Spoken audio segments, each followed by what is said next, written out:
యెరూషలేంని ఒకసారి బబులోను రాజు నెబుకద్నెజరు యెరూషలేం మీదకి దండెత్తి అక్కడున్న వాళ్ళందరినీ కూడా బానిసలుగా తీసుకెళ్లిపోతాడు. బానిసలుగా తీసుకెళ్లిపోయినప్పుడు వాళ్ళల్లో షద్రక్, మేషక్, అబేద్నెగో, దానియేలు అని నలుగురు ఉంటారనమాట. అయితే వాళ్ళ ఆహారాన్ని తినరు, వాళ్ళ పద్ధతులను మార్చుకోరు, యెహోవా దేవుణ్ణి పూజిస్తా ఉంటారు. అయితే ఒకసారి రాజు నెబుకద్నెజరు ఏం చేస్తాడు, ఒక ఆజ్ఞ ఇస్తాడు. ఏమని?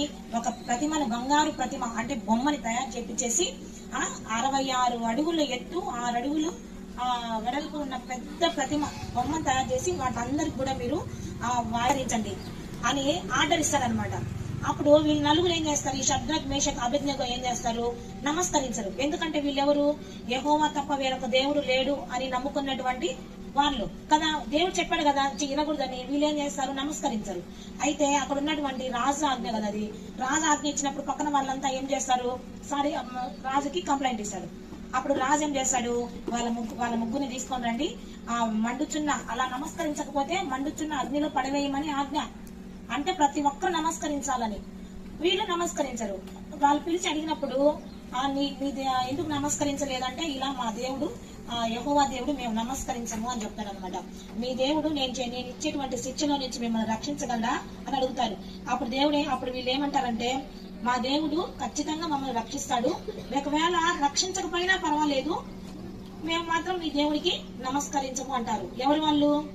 షద్రక్, మేషక్, అబేద్నెగో అని వాళ్ళు అనమాట. వాళ్ళు నమస్కరించకపోయేసరికి రాజు కోపం వచ్చేస్తుంది. రాజు వెంటనే ఏం చేస్తాడు, అగ్నిని 7 అంతలు పెంచమంటాడు.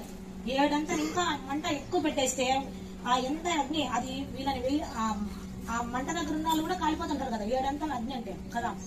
మన బస్సులో ఎలా అయిపోయింది, కాలిపోయినారు, అరుపులే అరుపులు, వాళ్ళంతా అలాగా కాలిపోతా ఉంటారు కదా. అలా కాల్చేమని చెప్తారు ఈ షద్రక్, మేషక్, అబేద్నెగో అని. అయినా కూడా వీళ్ళు ఏం చేసినారు, ఒప్పుకోలా. రాజు ఏం చేసినారు, వాళ్ళని పడేయమనగానే పడేసినాడంట. పడేసిన వాళ్ళు కూడా కాలిపోయి చనిపోయినారు. కానీ వీళ్ళు మాత్రం లోపలికి వెళ్ళిపోయినారు.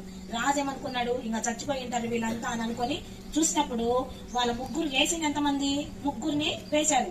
అయితే 4వ వాడు ఉన్నాడంట. ఆయన యెహోవా దేవుడు. ఆయన వీళ్ళ ముగ్గురితో పాటు మనం పాడుకున్నాం కదా, 4వ వాడు ఉండలేదా అని. బబులోను దేశమందు బొమ్మకి మొరకకపోతే ఏమైనారంట, ఎవరు కనిపించారు, 4వ వాడు ఉన్నాడు. కానీ వీళ్ళకి ఒక్క గీత గాని, ఒక్క దెబ్బ గాని, ఒక్క కాలిపోయినట్టు గాని ఏదే తగలేదంట. 7 అంతల అగ్ని గుండంలో వీళ్ళని వేసేసినప్పుడు ఎలా అయిపోవాలా, కాలిపోవాలా. బస్సులో ఉండే వాళ్ళు ఏమైపోయారు, కాలిపోయారు, నల్లగా అయిపోయారు, మసి అయిపోయింది, వాళ్ళని గుర్తుపట్టలేని విధంగా అయిపోయారు.